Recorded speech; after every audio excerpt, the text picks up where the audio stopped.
guys! So pumunta kami sa viewpoint ng Sierra de las Nieves Natural Park. Napakaganda dito guys. Yung tanawin, yung landscape nila, ang ganda-ganda.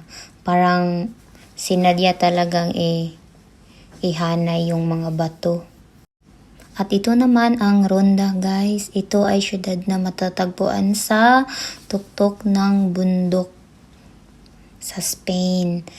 Napaka-famous nito guys kasi dito ipinanganak ang unang bullfight sa buong mundo. At marami din silang mga magagandang tanawin tulad nito. Kalisa, tanawa Jesper. There's a kalisa. We called it kalisa in my country. The horse ba?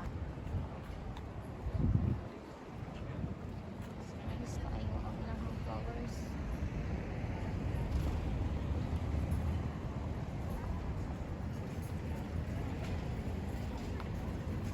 Nice. Sa ilang flowers. Hello.